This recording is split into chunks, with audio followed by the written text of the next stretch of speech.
Gabi, uništila sam tvoj tanjur.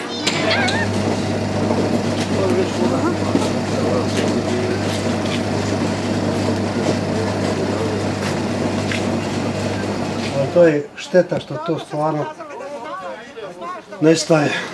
Mi koliko toliko se trsimo i borimo da to prikažemo ljudima i da naučimo nekoga da bi možda danas sutra moglo i živjeti od toga.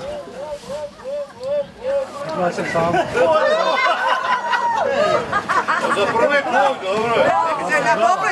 Poprečaj njega. 100 grada. Evo informacija.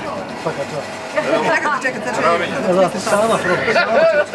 Sama probaj. Sad dok mu popravimo, da ga zeznemo.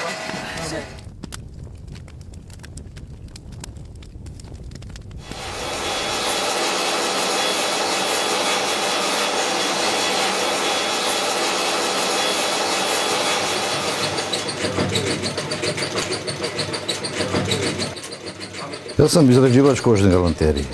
Moj otac je taj zanat počeo raditi 1976.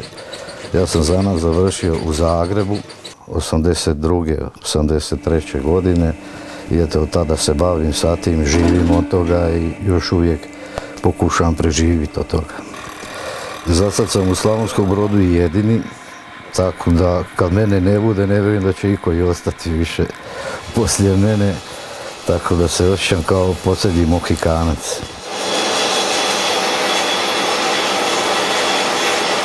Galanterista radi sve od privjeska pa do kofera. A između privjeska i kofera ima jedno 1000 artikala. Postoji škola u Zagrebu, ali prema mojim informacijama nije se niko upisao. Ni u galanteristu, ni u obućara, ni u rukavičara. Niko se od te djece nije upisao ni u šta jer vjerovatno ne vide nikakvu perspektivu u tome jer se nemaju gdje zaposliti.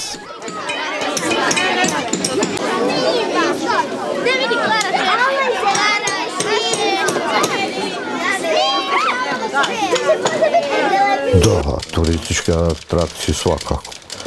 Mi radimo nešto na tom putu da putujemo dole po moru. Trebamo ići ove godine u Buzet i neki planovi su za Šibenik i neke najave su možda za Pulu, ali da smo turistička atrakcija to svakako.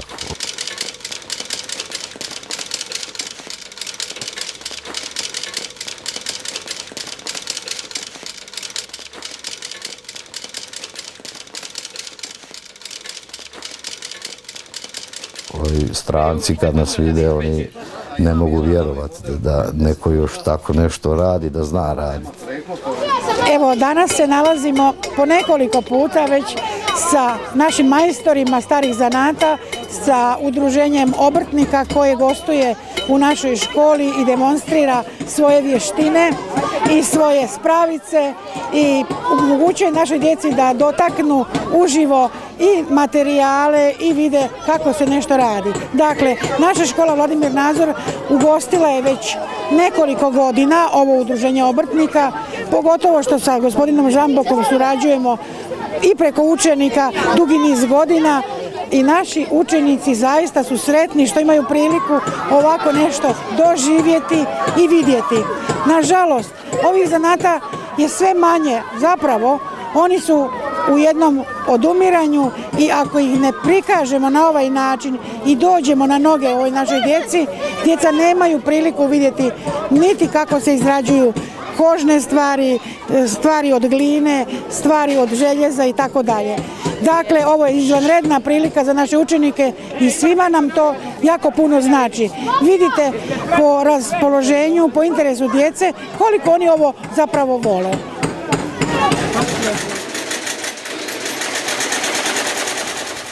To je baš klasična priča, neko ko ne spada, da se radi nešto gdje ne spada. Završio pravni fakultet prije nekakvih 7 godina, ali sam i za vrijeme faksa radio isto što radim i sad, samo onako iz hobija, pa je to polako preraslo u posao. povećala se proizvodnja, da tako kažem, iako to nije klasična proizvodnja, ali porastao je broj narudžbi, samim time smo više radili i to je preraslo u pravi posao. U struci sam radio nešto kratko, nije mi se baš nešto ni svidjelo, pa ovdje valjda prevagnula ljubav prema ovom poslu. Nisam direktno naslijedio obrt od djeda. Djed je bio obrtnik od 52. godine kad je položio majstorski ispit, pa je radio jedno vrijeme, pa je bivša država, kako je to prije bilo, zatvorili ga radi nekog nepostojećeg poreza, pa svašta, to su već sad duge priče. Sve se radi na isti način kako se radilo prije 100 godina. Možda su alati malo modificirani zato što naravno da nisu ni noževi, ni klješta, ni ništa isto kao što je bilo prije 100 godina, ali neki alati s kojima radim i danas doslovno jesu toliko stari. Koliko ja znam, što se opančara tiče, ne postoji ne samo u ovom kraju, nego ja znam za još jednog u Hrvatskoj koji radi u okolici Zagreba. Sad ako ima još koji, vjerojatno radi na crno, pa ja ne znam za njega. Uglavnom, ja sam u Slavoniji jedini. Mi smo recimo pokrenuli priču očuvanja starih zanata. Prvo kroz prezentacije u osnovnim školama preko udruženja obrtnika. Pokušaj da se očuvaju stari zanati je počeo sa prezentacijom, odnosno projektom Budi majstor, koji je podržalo udruženje obrtnika Slavonski Brod, gdje smo mi, znači nas u početku 3, kasnije 4 obrtnika, već spomenuta lončar, kovač, opančar i galanterist, remenar, kako se uzme, ali nije bitno, počeli u osnovnim školama, većinom u Slavonskom Brodu i u Brodsko-posavskoj županiji, a nešto i u Zagrebu i u drugim gradovima.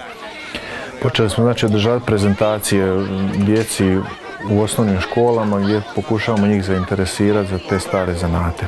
Općenito znači sve te stare zanate pokušavamo prikazati kroz tu prizmu ili tu priču šokačkih vešteta, znači gdje ćemo biti dostupni za sve moguće manifestacije, za sve moguće, ne znam, odlaske, bilo gdje da nekog zanima u svrhu turizma, u svrhu obrazovanja, u bilo koju svrhu gdje nekog može zanimati nešto tako. Mi smo nekakva mobilna ekipa koja se može mobilizirati u sat vremena da se potrpamo u kamion i idemo gdje god trebamo ići. Poruka neka mlađima da malo gledaju širu sliku i da nije sve što je staro isto i tako i zastarilo. Ja sam Marin Petrović, idem u 5D razred, osnovne škole Vladimir Nazor. Evo došlo sad ova udruga starih zanata, jako mi se sviđa, dosta je zanimljivo. Najviše mi se sviđa ovo rađenje glinenih ovih stvarčica, vaza i tako to. Zanimljivo je, volio da dolazim iduće godina i tako, jako mi se sviđa. Ja sam Manuela Fajdić i sada ovdje s ovim zanatima i baš su zanimljivi.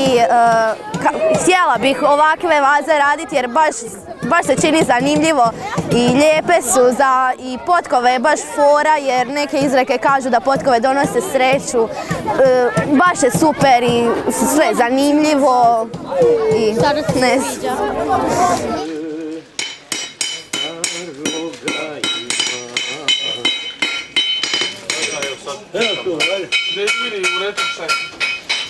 Ono što je sigurno u tom svemu pozitivno, a to je županija koja nas je, čim smo došli sa projektom, odlučila da će to pratiti i gdje god dođemo mi svakako ističemo našu županiju. Ono što me jako iznenadilo i obradovalo, a to je Županijska turistička zajednica koja je vidjela da to je pravi put i pravi smjer.